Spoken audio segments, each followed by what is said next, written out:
the Boundless Authenticity Podcast.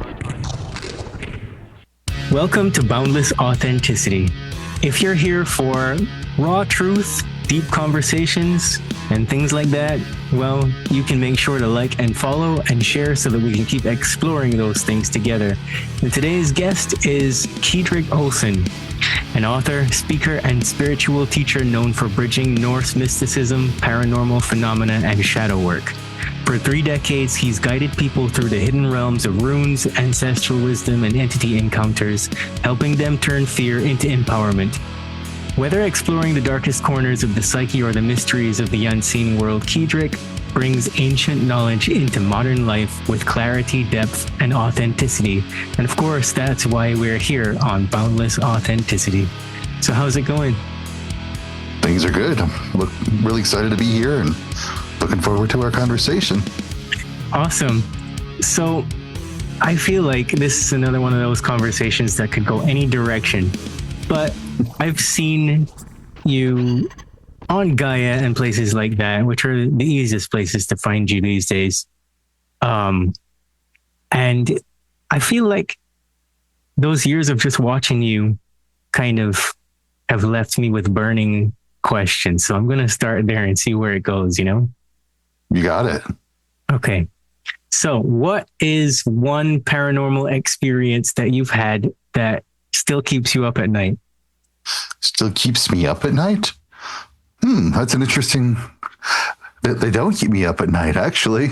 They're actually wonderful, beautiful experiences. I mean, I've had maybe 2 scary experiences, but they were when I was much younger. And since then, they've all just been really amazing. But, you know, they're subtle. They're very subtle. They're very not apparent. And what I mean by that is, like, one time I was driving up in Boulder here in Colorado, going to Pearl Street Mall, and I know the way to take to Pearl Street Mall. I know it. I'm like, okay. And I know parking is going to suck. It's going to be awful. There's just a ton of people. I might be driving around the blocks. But then somebody whispered, said, no, turn right here on 13th. And I'm like, but I never turn there. Like, just do it and wait for the light. And I'm like, okay. So I turned on 13th and they're like, now turn here. And I turn there and there's the light. And then as soon as the light turns green, somebody's backing out of a parking space right in front of me. And I'm like, oh, thank you. That was awesome. I appreciate that.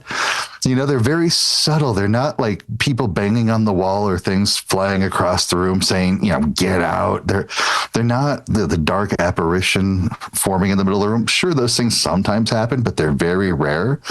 It's more often these just the subtle nudges, these gentle senses of knowing, the awareness that you don't know how you're aware of something. That's what it's more like. Okay, so have you ever had any experiences with your clients, for example, that just puzzled you and you were like, wow, I have no clue what I'm going to do here? Yeah, I had a guy that had what he considered to be like a poltergeist problem. There was something in the house that would throw things. The electrical outlet sparked up and shot sparks everywhere. And every time he said he tried to attack this thing, because, you know, he's a big burly guy like me. He said every time he tried to attack it, this thing would attack back and it would get worse. And it was causing all sorts of problems. So I paid a personal visit.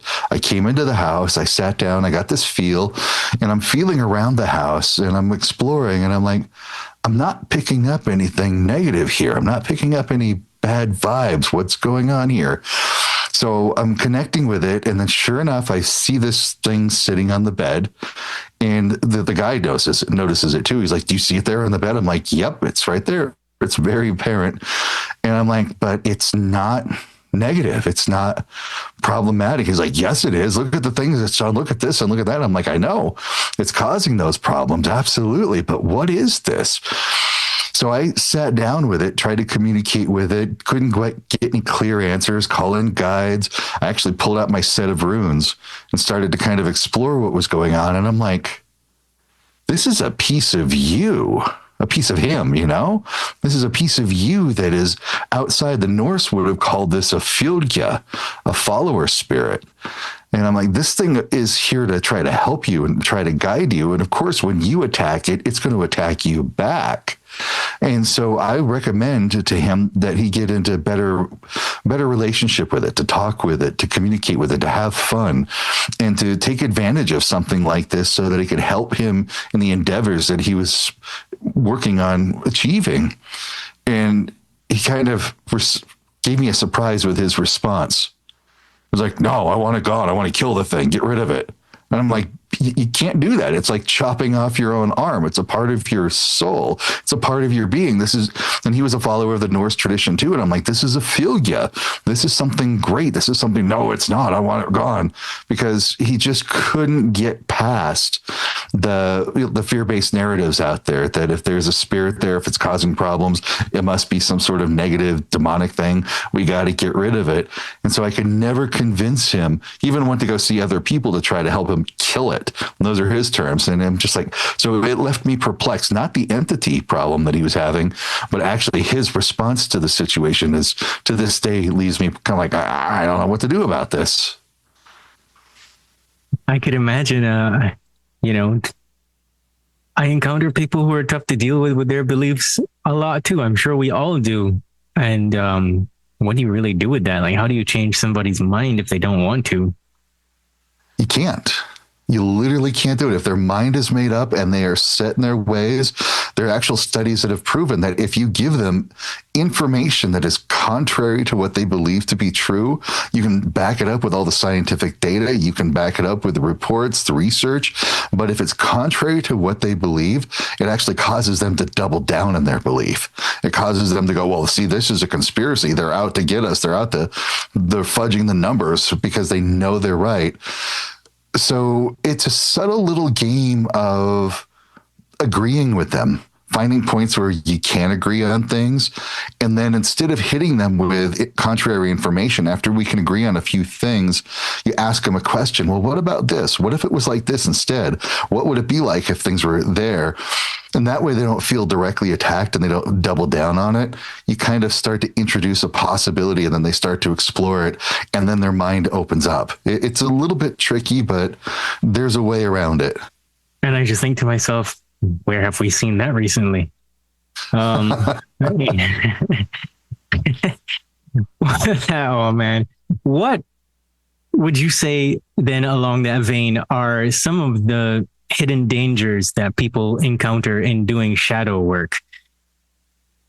The biggest danger in shadow work, and a little bit about shadow work. Shadow work is about going into the psyche, deeper into the psyche, to look at the things that we don't want to look at, the shame, the regret, mistakes that we've made, negative beliefs about ourselves, the things that are really uncomfortable, the things that we just wish we could hide away, stuff down, and never have to acknowledge. Well, with shadow work, we go into that. We go into the deeper, dark places of the mind. We get into that dark place of the soul, literally, and find out what these shadows are, where they came from, what they're doing, how they're affecting us, what our life is like because of these shadows. And it also gives us insight to who we are authentically. Shadow work is key to that boundless authenticity, because many people are living their life with these shadows ruling their life. It's like a false facade, an artificial self that's been created, that they're living this life so they're feeling unfulfilled, they're unsatisfied. They wonder what their purpose is in life. There's no passion, there's no drive. Well, it's because the shadows are creating their world. And knowing that we've got that, and we all do this, we all have shadows, we all have to work through shadows. I don't care who we are, we all have to do this. But the biggest danger is sometimes these shadows get put into place because of traumatic events that happened in our lives.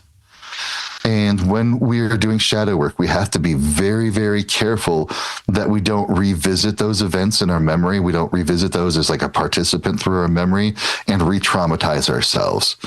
And so in that case, when there are shadows that are born from traumatic events, it's useful to work with a licensed, trained trauma therapist while doing shadow work at the same time. And I've had a number of clients that were doing that. They were seeing a trauma therapist and they did the shadow work at the same time. And the results that they achieved from doing that were just so much quicker than either one standing alone. So that, I would say, is the biggest danger of shadow work, is re-traumatizing yourself by accident. So how often does that occur? And like, how often do you see people who have these entities that are, I don't want to say running the show, but playing a big part in it? That's where we get into like spirit attachments, and shadows can be a big part of that. Because my approach to shadow work is I consider it a spiritually based shadow work, meaning every emotion we feel, every thought we have, every belief we experience actually has an energetic basis to it. There's some energy within us that we are generating or that we absorbed and that we took on. And that energy source that's inside of us can perpetuate itself. I have 10 rules of interacting with the paranormal, and the first biggest one is similarities attract and perpetuate. And when we have, let's say, a shadow inside that is self-defeating, self-sabotaging, and then there's feeling down about it, feeling guilty about it, all these other emotions that come up from the self-sabotaging behavior, we can actually get a spirit attached to that is feeding off of those emotions. And so even when we're having a good day, things are going hunky-dory, we're doing great, then that spirit that's attached to us, and it could be as simple as a thought form, it could even be another person who died, that they're basically living off of those negative feelings, that shadow energy. And you're having a good day, and then they go, oh yeah, remember that mistake you made last week? Oh, look at the people's faces when you made that mistake. Oh, you just totally sucked at that. And then you want to go do this other thing now. How are you going to do that? Because look how bad you suck. And it just brings them right down and like, what is going on? I thought I was having a good day. I thought things were going well. And meanwhile, this spirit or this thought form, this entity really is getting fed. It's living off of that energy. And so you go back, you're having a good time, you're doing your inner work, you're thinking you're getting ahead of it. And all of a sudden another memory pops up and it's like, oh, geez, yeah, I do suck. Why do I even bother? And so a critical part of spiritually based shadow work is not only addressing the entity that could be attached to you, but asking, why is it there? Because remember, similarities attract and perpetuate. They don't just come out of nowhere. They don't just come out for no reason whatsoever. There has to be some sort of homogeneous energy within us that serves as an energetic anchor point where they attach and they continue to influence. Now, the thing is back to your question, this is so common. This is like a regular everyday occurrence. All of us, even myself included, are prone to getting attachments. This is just kind of a natural part of the spirit world. And you can almost think of an attachment like a moray eel on like a shark or a barnacle on a whale. They're just going to attach. They're just, it's normal. And just like with whales, just like with boats, whatever, you have to do some clearing. You have to do some energy clearing. And so I do recommend regular energetic hygiene to clear off these attachments, break off tendrils and cords that are attaching you to other people, and just bumping up your energy to a higher state so that way you can claim your authenticity rather than being influenced by the energy around you or entities trying to attach to you. Are you familiar with Jerry Marzinski? Well, I have to admit the name isn't ringing a bell. He has gained popularity on the internet within the past few years or so because he was a psychiatrist in one of the bigger hospitals for about 40 years. And what he's claiming is that many of the patients with schizophrenia were struggling with entity issues. I am familiar. The names, I'm terrible with names. This is going to be the funny thing, is I may actually read a book by somebody, but I don't remember their name because I'm terrible, absolutely terrible with names. But that does remind me of some materials I've read about spirit attachment. And yeah, hospitals are very interesting places because there's a lot of energy from a lot of different ways in there. There's definitely the helpful nursing staff, the doctors, the whole staff that is really trying to be beneficial, creating some of the positive energy, but they've got their own stress, creating some energy. When people die there, sometimes they get confused. They get a little lost. They're roaming the halls. They're looking for places. But then there is also the distress energy, the energy of being sick, of ill, having these problems. So there are major opportunities for attachments in a lot of ways that show up in hospitals. But when it comes to schizophrenia, split personalities, identity disorders, that sort of thing, yeah, there is that possibility. And that's where we have to be very, very, very careful because there is a real possibility that this is a neurological disorder, that this may be something going on inside the brain creating these issues. And that takes a trained therapist to understand that, a trained doctor to understand that the split and the breaks, they could absolutely be from trauma that happened. And this is the psyche protecting itself. So we have neurological bases, we have psychological bases. We have to be very, very careful. Now, outside of that, there have been some studies done and there's been some progress made doing spirit release work, going in and talking to this person and connecting with the spirits that attach to them and reminding them that you died. This isn't who you are, and that you're causing harm to this person. And you have this opportunity now to leave. There are people here who love you, who care about you. There are guides and teachers here to help you on your way. There's a way out. Just follow this path. And I have seen that. I work with some clients that when we do the spirit release work, and I've seen some dramatic changes just by doing that clearing, just by having that conversation. I can feel it at the energetic level, the clairsentience level. I can feel the shift happening. I can feel when something leaves. And I have no doubt that this is helping in a clinical setting. But again, we got to be very, very careful, because if we are dealing with somebody that has some sort of a neurological disorder or some sort of a psychological problem that's going on, and we approach it from a spirit attachment point of view, some sort of a spiritual ailment, that could actually be more damaging. That could be more detrimental to their mental health, because now they're believing there's some hope, there's some way out of this, and they may develop some kind of magical thinking. Oh, I need to do this more. I need to do this more often. And they start running down a path that's not going to serve them whatsoever. Well, thanks for that answer. With Jerry, one of the most interesting points that he has made that I feel overlaps kind of with what you're doing is that he's actually been attacked by these entities that when he tried to assist his patients. So essentially what he's saying is in many instances, the entity would prevent this person, and they would be responsible for the intrusive thoughts and be telling the patient, okay, go stab this guy and different things like that, or go get high. And all of a sudden the person would find themselves at a location unknown how they got there, and they would just be holed up using drugs and things like that. So I figured I would ask you. Absolutely. And it can get to that level. I've worked with people over the years who I treaded cautiously with. I made sure that they were also getting the psychological help if they needed it, so that we were working with these spirits. And they can be nasty sometimes with the things they say, the things they do, the things they try to convince the person to do. And again, it comes back to energetic hygiene, bumping up your energetic level, and a heavy, heavy dose of inner awareness, becoming aware. Is this my thought? Is this not my thought? Is this what I want to feel? Is this not what I want to feel? And then adhering to what you feel is best for you rather than the thoughts coming in. Because until you can discern the difference between your voice and your inclination versus something urging you at an energetic level, it feels all the same. It just feels like you want to do it. You're the one causing this. But you can pick up that subtle difference and go, nope, I'm not doing it, because I know you're trying to influence me. And eventually this thing will actually starve off and go away because you're not feeding it anymore.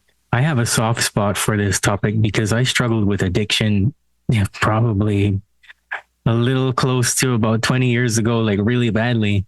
And I'm sure you're looking at me and like 20 years ago, you were an addict when you were 5. But, I did get involved in what I like to call the cult of sex, drugs, and rock and roll as a musician. And in my early teen years, I got really bad because I had a lot of unresolved trauma that I just didn't know how to deal with it. No one in my environment was talking about spiritual concepts or even mental health. And I remember having those intrusive thoughts and those impulses to use. And it would try to, when I say it, I mean whatever entity, because I actually saw it on more than one occasion. It would try to pit me against other people. It would say things like, that person doesn't like you.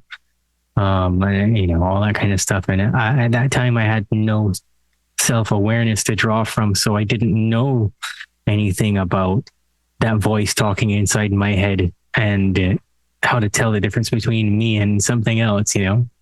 Yep. Mm-hmm. That makes sense, especially when we're younger. We just can't know that.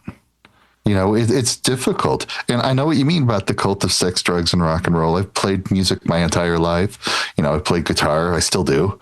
Played with a number of bands over the years. I've seen it. I've seen all that stuff around there. And I've worked with a number of clients who have gone to concerts and they took psychedelics when they went to the concert and came back and they weren't the same because that lifestyle, in a sense, kind of makes us open and vulnerable. And I'm curious, how did you overcome that entity? How did you overcome that influence? Well, a lot of it had to do with changing locations suddenly. I was good at being a guitar player and songwriting and things like that. Eventually, someone came along in my earlier 20s and saw potential and helped me to pretty much live my dream and go travel, play guitar, meet all of my heroes, and just leaving one location to go to the other opened up this whole world of spirituality that I didn't even know existed because I got dropped right in the center of like Nashville, Tennessee. And it's a huge musical community, as you would know. A lot of those people are spiritual in some kind of way. Mm-hmm. And so I started picking up ideas and reading books like The Road Less Traveled by M. Scott Peck and things like that, and just changing my mindset and beginning to unlock the different layers of, perception and awareness, and even learning to meditate. I spent a lot of time meditating and I learned to have the courage to face entity attachments as well. It turns out at one point when I was around 26, I had like an entity that was on this side of my neck. And I remember the moment that it let go.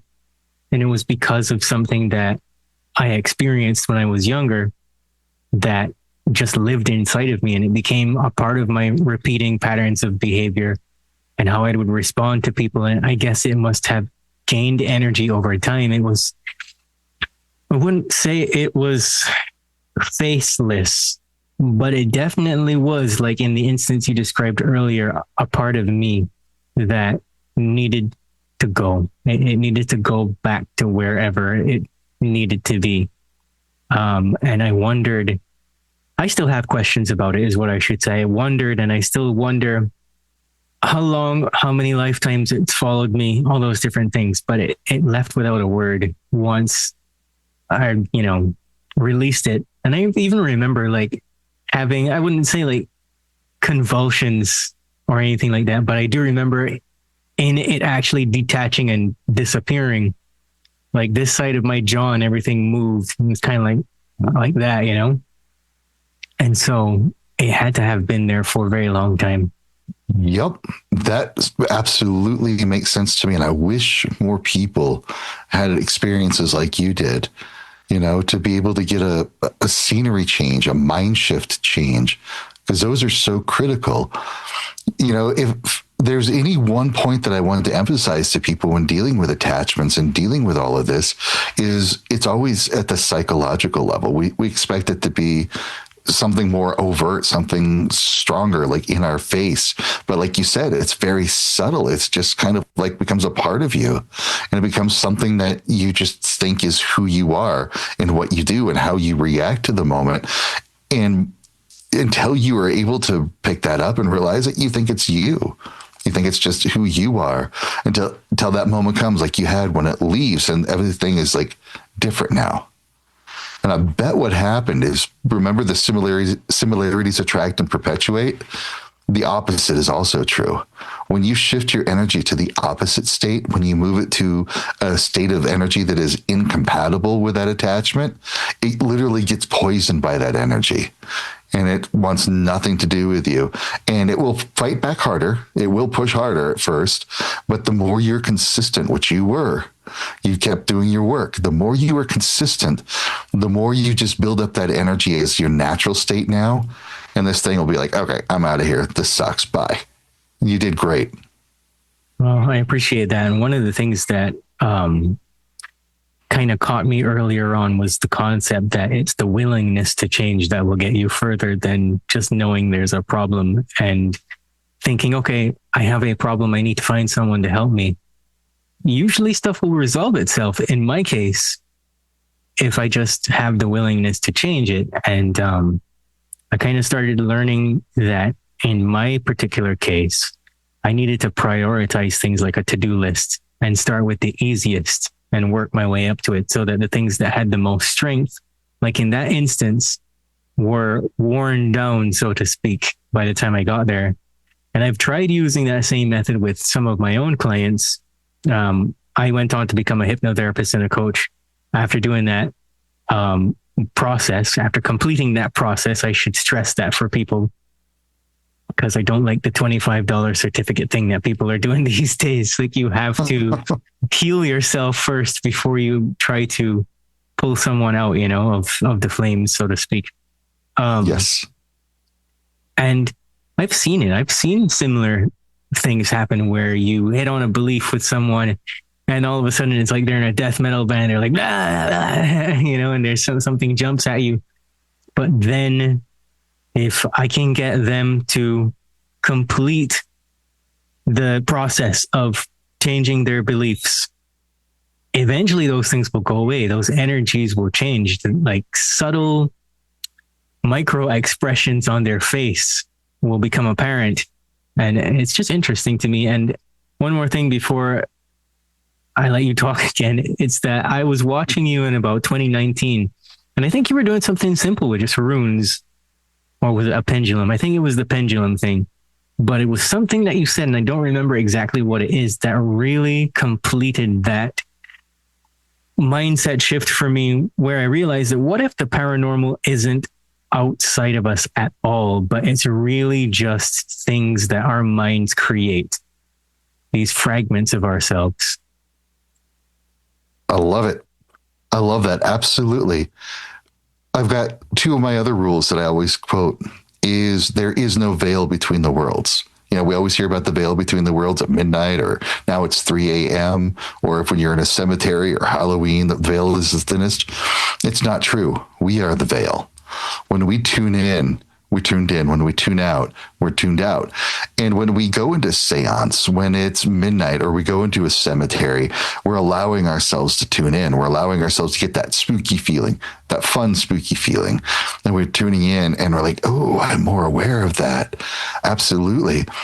And another rule is that every paranormal experience is co-created. Every single one of them. You cannot remove yourself from the factor.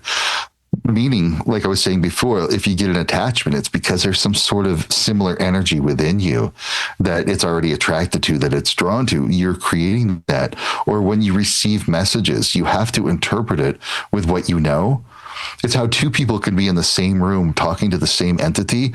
They'll bring forward the same message, but it'll be different words and maybe different symbols and different ideas, but it will be the same message that comes through. Is because we are always a part of that. And that plays out in people's homes and in people's lives, is we don't realize how powerfully creative we are. We are the ones that create these thought forms. We're the ones that create egregores. We are the ones that create these energy wells that are all around us, whether they're positive or negative. And so we can never separate ourselves from the paranormal because we are spiritual beings all the time. We're spiritual beings with a physical body. We're both. And we have been programmed so much through our culture and through the societies around us to only live in the physical world, to only be part of the physical realm. That's it. And we have to justify everything with logic and reason, and 1 + 1 always has to equal 2. But you're also a spiritual being. You also have psychic senses, for want of a better term. You have subtle abilities, your clairvoyance, your clairaudience. Everybody has these and has them since they were children. And so we are living in a world that is both paranormal and physical. We're both, the supernatural is a completely natural state of being for all of us. And so we are creating these things. We're interacting with these things. We are interpreting it the best way we can understand it. And we cannot separate ourselves from the paranormal. It is a complete part of us because we are always creating it all the time. So how then do entities attach themselves to people, let's say through social media? That's an interesting question. Can you elaborate on that question? Oh, you're muted.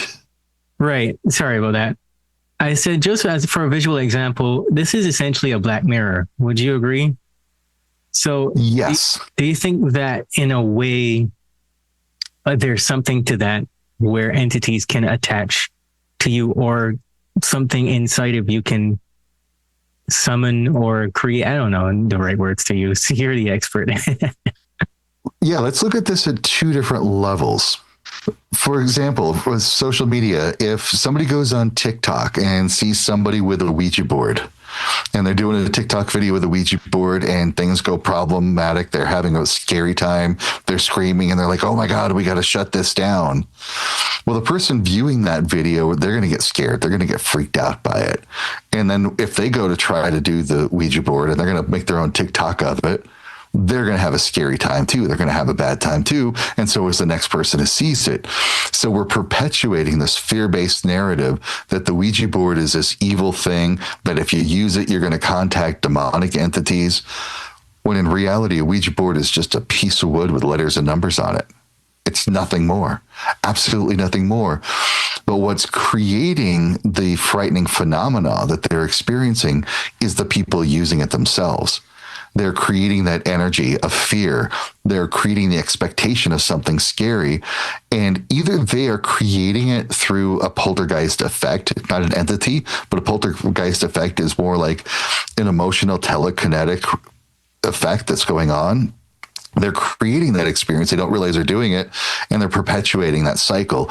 And there are things that can come in and go, ooh, yummy, fear. I love fear energy. Let me have more of that. And now they're creating this perpetuating problem of like, I called in a demon into my house. I can feel it. There's the creep out feeling. Things are going and going and going. I'm having all of these problems. And it was all because I used the Ouija board. Well, it's not because you used the Ouija board. It's because you approached it from a fear-based mentality and you created this experience, and you're perpetuating it by letting this fear thing live in your house.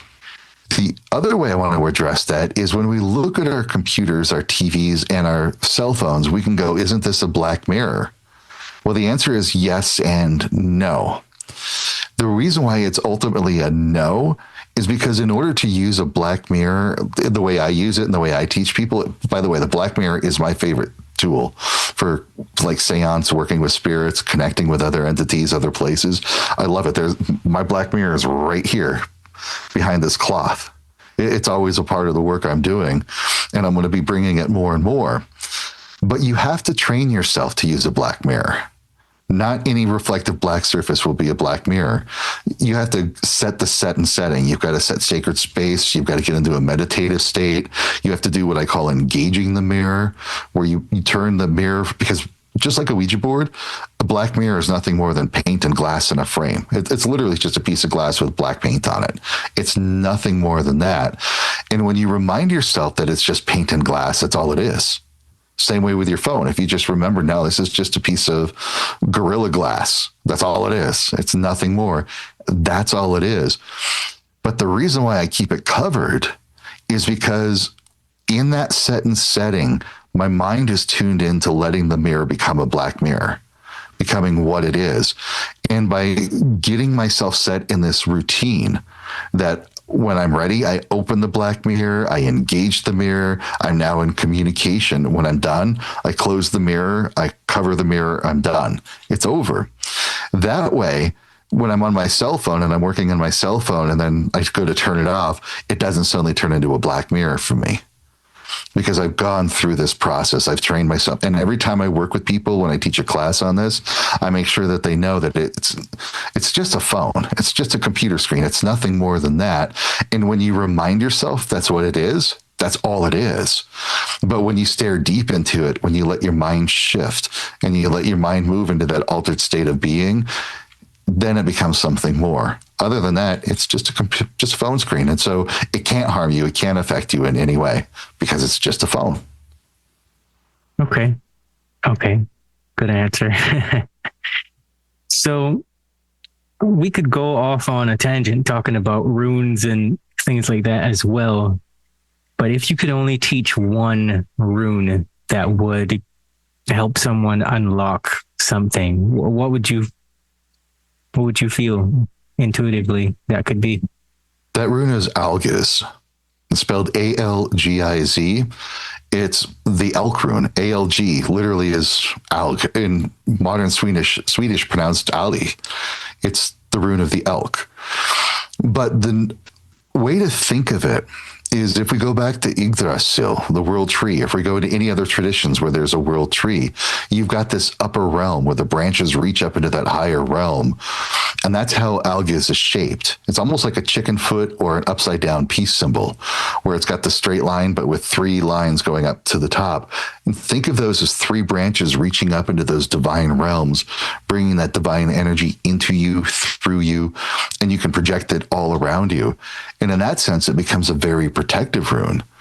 But because it also does reach into those divine realms, it's something that can bump your energy up, move your energy into a higher state of being, and can help clear away the negativity, help clear away the crud that you don't want around. And the way you use it is you just tap into what your sense of the sacred is, let yourself feel it, breathe into that feeling so it gets stronger, and then sing the word Algiz. Because the traditional way of working with runes in the Old Norse time was a form of magic called Gulder, which is singing the runes. They didn't use rune for divination like tarot cards like today. And so you just sing that name Algiz a few times while you're tapping into that sacredness and let it build up and surround you. And it will cause some major shifts in a positive way and some big changes for you. I've seen paranormal investigators that have had attachments and some severe problems after an investigation use my Algiz meditation. As soon as they're done, they're right back to normal. Everything's fine. Okay, that's interesting. So, well, you mentioned paranormal investigators.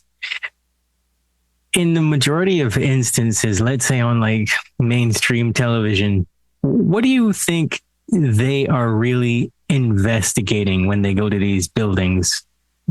I couldn't name one, but what do you think they're mostly hitting up against when they think they're investigating these things? Oh, these shows are all for entertainment value. For sure. Some of these locations absolutely have history of paranormal activity, for sure have some sort of entity there, whether it's a revenant, like a lost person, or if it's an egregore. Some of these places are egregores by now because they've gotten so famous. There could be a variety of things. But in some of these locations, I don't know. I haven't been to any of these locations. I've got friends. I have friends who've been on one of these shows, multiple times on one of these shows. So I have some sort of insight behind the scenes. And I can tell you flat out, these shows are mostly for entertainment value, for the jump scare, for the creep out feeling. And sometimes they do encounter something real going on. And then that's just like, cool, how do we get more ratings out of it? So in these locations, it could be everything from just weird energy that's not good. Maybe it is, maybe it isn't. It could be lost souls, revenants, which is kind of like a fragment of a soul. It could be egregores, which is a collective belief creating an entity. These people are investigating all sorts of things, but they're kind of sometimes lacking that understanding of what they're coming up across. They're really into it for the numbers, getting that K2 meter to beep and to jump at anything that somebody hears a bump or a scratch or whatever, to jump and scream. So it's hard to say what they're really encountering. I'd have to kind of be on site and see if they would be open to my perception and working with what the beings are there. Well, I feel like what gave birth to that question is that I interviewed a couple who are paranormal investigators, and they investigated this house called the Monroe House in Indiana. And during the process, there was an incident where one of the entities called the female a slut. And I thought to myself, okay, so you just show up at this being's house, let's say, hypothetically. You're poking around inside of this house. You're doing all kinds of things. You're setting up equipment. What would cause something like that to just be provocative and say, okay, well, you're a slut? What does it know about you that it just, this is how I think. I don't just accept things just for entertainment purposes, right? I thought to myself, okay, surely this is coming from somewhere. These entities must have feelings too. Yes, absolutely. One of the things that paranormal investigators will encounter is conflict. Now, think about it. You're at home, you're comfortable, you're hanging out, you're just by yourself, everything's fine, you're just doing whatever you do. And now somebody comes in the front door, walks through and says, is there anybody here? Just let me know. Let me know. Are you here? Tell me, are you here? Give me a sign that you're here. And you'll be like, hey, buddy, get out of here. What are you doing? You'll be protecting your space. So sometimes the spirits are doing that. They're just like, what are you people doing? Why are you here? In my personal opinion, it's very disrespectful. We go into these people's homes. They may be lost. They may be confused. And we're going in, hey, give me a sign. Tell me you're here. And then all of a sudden it's like, you slut, get out of here. What the hell? It's like this reaction. And if we don't know, we might revert to some of the old fear-based narratives. We'll go back to The Exorcist. Oh, yeah, she was calling people slut and whore and all these bad things. So that must be a demon in the house because it said slut. We're not making that connection consciously. We're making that connection emotionally. And as human beings, we make all of our decisions emotionally, and then we justify it with what logic we have. So we'll get that emotional hit like, oh, this is scaring me. It must be a demon. Now I know what it is. When I really would, I think paranormal investigators, if I were on some of the shows, would be disappointed because I would go in and I'd have a conversation and like, hey, I understand you're upset. What's going on? Just try to find out the beat of what's happening. And if it's somebody that's lost or stuck, I help them cross over and then poof, no more haunted house. I'm sorry. That's kind of the work I do, is that help and that healing. But it's hard to say what she encountered. It could be just somebody protecting itself. It could be a bit of negative energy. And if it came through on like a ghost box or some other device like that, those are a little spurious, I think. Sometimes I don't trust what information comes through those. Sometimes, not all the time, but sometimes I think the information is just a little off. It's not picking up the right channel, the right frequency for the right word at the right time. So my answer is ultimately, I don't know, but it's a long-winded way of saying I don't know. Yeah, well, I guess in this case as well, the owner of the house has kind of outfitted it as being a spooky place. You come to see spooky stuff. So what does that invite, like you said before? Yeah, that's where the egregore thing comes in. Like if we're talking about not even just the Monroe house, but let's say the Amityville house didn't work. That didn't stick. That kind of amused me. But if we think about like one of the insane asylums that are so haunted right now, there are investigators that have gone there. There's definitely a lot of negative energy in that place, not because of anybody's fault, just because of the tragedies that happened there, just because of the way that people were living there, the conditions and the way they were treated. There's just a lot of negative energy built up. There are revenants, which is a fragment of a soul that sticks around after a traumatic event, and it relives that event over and over again. So there are all of these different conditions that are ripe for having some pretty spooky paranormal investigation results. But now, as we tell the stories over and over and over and over, there's this communal belief building up about the place. And this communal belief will create this energy and will create an entity that lives in the place. And it's feeding off of all the spooky stories and all the scary things. This is usually when a paranormal investigator encounters the big nasty. That's the big nasty. It's not a demon. It's not some otherworldly creature. It's just our collective beliefs that have formed an entity that is thriving off of our beliefs. And it's going to do anything and everything to reinforce our belief in the place, meaning it's going to stir up problems. It's going to stir up issues. It's going to make things spooky and scary, not because it's evil, not because it wants any sort of harm to anybody else. It's just that's the only energy it knows. That's the only energy it's familiar with. So it's going to do those things so that it can continue its existence and continue our belief in it. And there's so many places that happens. You know, that's why the Amityville Horror House, I love that idea, is because the Warrens tried to make that a haunted house. They tried to make that some sort of demonic place, but everybody who's lived there after the Lutz, oh my gosh, I'm bad with names, but after the family moved out, no one's had a problem in that house ever, because it just couldn't stick. No matter how many movies came out about it, there's never been a problem in the house. It's the Amityville Horror Story is just totally bogus. So since we're talking about Amityville, what about like trying to remember her name, Andrea Perron? Yes. With her experience. What about that? They turned that into a movie and they keep beating that one to death. Now, that's a very different kind of case. That house definitely has some major activity. It's definitely a portal.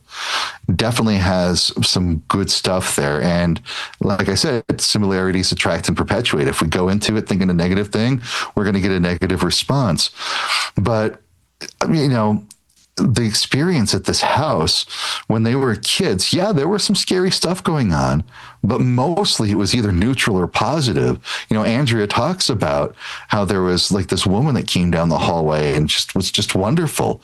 They had great experiences there. And even on Gaia, unfortunately, we didn't get a chance to meet face to face, but I'm talking about some things and then she talks about some things. So we actually have an episode on Gaia together. It's great. But her experiences are real, and it did not get to be a problem until the Warrens forced their ways into it. And she'll even say this, that things were scary. There were some issues, but when the Warrens showed up, everything got bad. Because remember, the Warrens were demonologists working for the church first. And then they used the paranormal investigation to go find all the demons out there. And if you're a hammer, every problem looks like a nail. And if you're a demonologist, every spirit looks like a demon. So everything the Warrens encountered were demons and demonic activity. And I will contend that they made the problems themselves. They made the issues worse through their fear-based narrative by forcing themselves into these places, by scaring people and bringing their own negative energy into it. And the people who moved into that house afterward will say that the activity continued, but they still live there. So it's not bad stuff. There's not like some demon throwing things around, hurting people or possessing people like you see in the movies.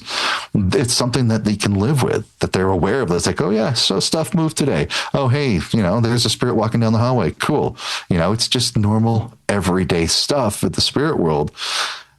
But the movies, you know, if they made a movie about what really happened and what the paranormal's really like, nobody'd watch it because it'd be so boring. I wouldn't watch it. And I love horror movies.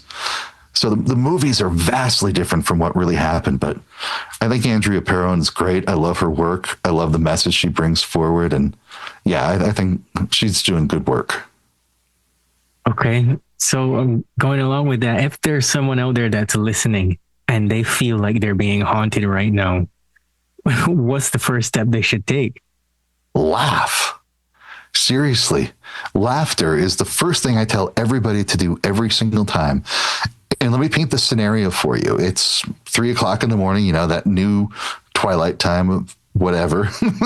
And you're sitting by yourself alone and you get the creep out feeling. Well, do something to make yourself laugh. And I mean, genuinely laugh, you know, crinkle your eyes laughing, even if you have to fake laugh until you really laugh. Look up some jokes on your phone or watch something silly videos or something. Have a good laugh. Because if it is a fear-based entity, like a negative thought form or something coming to attack you, that laughter is going to act like poison. It's going to push it away. But if it's a loved one coming to visit you and you're putting out all this fear energy, you're going to block them. You're going to cut off the conversation. It might be grandma coming by to say, hey, I love you, miss you. But if you're like, oh my God, it's a demon, like the Warren said, let's get rid of it. Grandma's going to be like, okay, buddy, when you can pull your stuff together, I'll talk to you. But if you can have that laugh, you reset that energy. You're putting out that positive energy. And I guarantee you, she's having a great time on the other side. She's having a wonderful time. And so she's going to come over here. You're laughing, having a wonderful time. You're going to connect with her. You're going to have a wonderful experience. You're going to realize, oh, yeah, because that leads into another one of my favorite rules of interacting with the paranormal. The more you interact with the paranormal, the safer it gets. Because you start to dispel all the fear-based narratives. You start to dispel all the horror movies and the paranormal investigator shows. You start to see it for what it really is. And it was just grandma coming in to have a good time and say how much she misses you. And the more you experience that, the more you're going to experience of that. And it just gets safer and safer. So laugh. Have a good laugh when you think you're being haunted. It just makes it so much safer for you. I'll remember that next time. I had an experience a couple weeks ago. I told another guest about this just yesterday, where someone gave me a leather-bound Bible, and it was from like the early 80s. And as soon as I got that Bible, strange things started happening. So it just began very subtly, like laying in bed, and you wake up, it's early morning, you feel like someone's watching you by the door. And how I dealt with it was I was tired, and I just kind of rolled over I was on my right side, and I just looked over and I was like, you're not going to get a whole lot by doing that. And I went back to sleep. Right? So it's very assertive with it. The next night, same thing. And then it goes on and it reaches a point where this entity, so to speak, unplugs the filter for the fish tank, throws it across the floor. So I'm like, the same thing. You're not going to get a whole lot out of doing that. And then the next day, I was making some oatmeal for one of my pets, and I left it on the kitchen counter, take about 20 steps out, and all of a sudden, that pot of oatmeal smashes to the floor, and there's oatmeal stuck all over everything. Oof. So I already knew what was happening. I didn't have a fear response or anger or anything. Very quietly just went in, cleaned it all up, and just acted like it didn't even happen. And then I started realizing to myself, okay, strange stuff started happening once I got this Bible. I don't really need a Bible, so I gave it back. And I wonder what your opinion is on that. I don't know. It stopped. All of it just stopped. Interesting. I wonder if somebody was attached to that Bible for whatever reason. You know, when I hear experiences like that, I'm prone to say, hey, you've got a house spirit. Set up like a little shelf or an altar space and put some shiny, trinkety things on it. Give it some oatmeal, give it some milk or some whiskey, some tobacco, you know. Usually that calms the problem down. When you got, like, I've got a shelf for the house spirit in my place, and we have a great time. It tells me when somebody's coming to the door. It tells me when certain things are happening around the house. And I'm like, cool, thank you for that. We have a great relationship. But attached to the Bible, huh? I don't know. That could be a person. That could be something else going on. I'm very curious about that too, what that would be. Yeah, I really felt like the person just doesn't want me to have it. Like whatever it's attached to it doesn't want me to have it, because I thought about it after I spoke to that guest yesterday. And I realized that the Bible belonged to somebody's mother, and it was a gift to her from her grandchildren. And I thought to myself, okay, maybe she doesn't want me to have it. And she's just pissed at me because I have it. And I'm like, why are you pissed at me and not with the person that gave it to me? Come on. I would follow that intuition. Did you give it back to somebody in the family or somebody who would have that? So the person that gave it to me is a close friend of one of the daughters of the lady that the Bible belonged to. So I gave it back to them and I said, no, thank you. Yeah, I would follow your intuition because you were directly connected to it. You were in the energy field of that. And if you're getting that feeling, that impression that it's like the lady who had the Bible and she wanted somebody in her family to have it, go with your intuition. That I would say is spot on.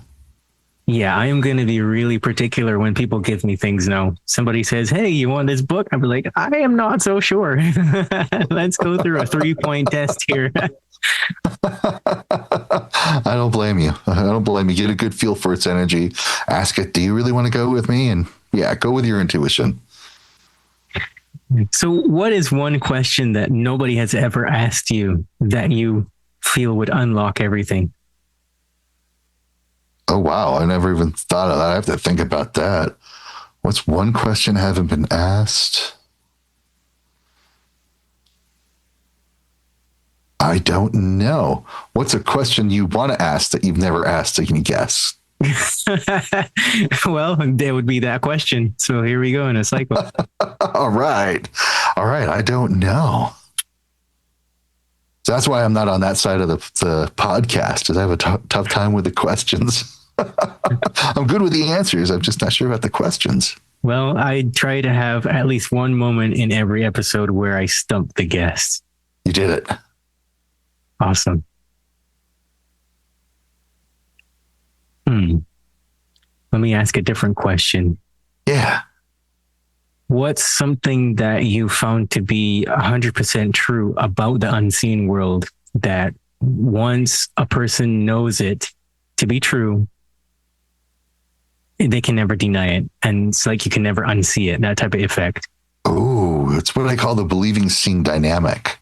That if you believe none of this is real, that none of it's true, it's never going to happen, you're right. Look at him, the amazing Randy. He spent his lifetime debunking psychics, and he has 100% success rate, which is impossible in laboratory settings. So to me, that proved that he was actually able to influence, and he proved himself to have psychic abilities to influence the outcome of the situation. So with that said, the believing seeing dynamic is if you let yourself believe in the paranormal just a little bit, you'll see it just a little bit. And when you see it a little bit, you'll believe it a bit more. And when you believe it a bit more, you'll start to see it. And it gets to this place where it was almost like a door that was open, just a crack that you were peering through. And not only is that door wide open now, but you're on the other side of the door going, of course, this is the way it always is, always has been. So let yourself believe a little bit. And then you'll see it. And then when you see it, you'll get that confirmation. And that confirmation will help you go, oh, there is something to this. So let yourself believe just a little bit. It'll change everything when you do.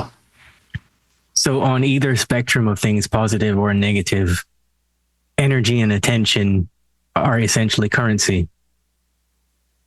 100% correct. When energy flows where your attention goes, and whatever that attention is how that energy is attuned. So if you're expecting a fear-based, you're expecting problems, well, you're going to get it. You're going to create it. But I promised you the vast majority of what we call the spirit world, the other side of life, the vast majority of that is beautiful, wonderful, and amazing. There are some pockets that aren't, but that's also because we need that. It was part of our growth, part of our development, part of what we are projecting energetically. And so if the vast majority of the spirit world is just wonderful, beautiful happiness, why can't we enjoy that wonderful, beautiful happiness here? Well, we can, because it is what we create, and we have that ability. We always have.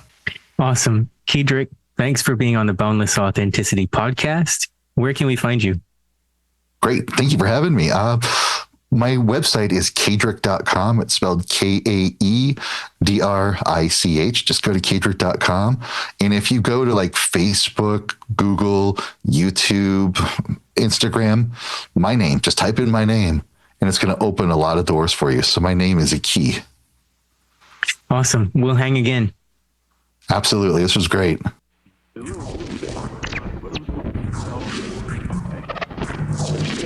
You're listening to the Boundless Authenticity podcast, where we discuss everything related to the evolution of human consciousness. At the very least, people need to understand that the United States builds bunkers, which are basically cities underground, every 3 months. Basically, when you dream, you tap into your subconscious. It is your nocturnal intuition, your creativity and imagination unchained from conscious reason, ego and logic. They're biologically alive, but they have no soul. They have AI consciousness. They can alter your conscious of the brain to get in the brain. We live in a multidimensional reality. Whether it comes through esoteric information in the spiritual realms, or the UFO people, experiencers, or mainstream through quantum physics and through mainstream science now realizing that parallel dimensions probably exist. We're all spiritual beings. We're all having these human experiences. We've heard that phrase over and over and over. But what does that really mean? You know, all the big questions of life, we have these answers inside of our souls. We're ultimately studying the nature of what it is to be human, good and evil, our psychology, how we think, and our health. That's why I love Bruce Lee's great quote, all knowledge is ultimately self-knowledge. The Boundless Authenticity Podcast.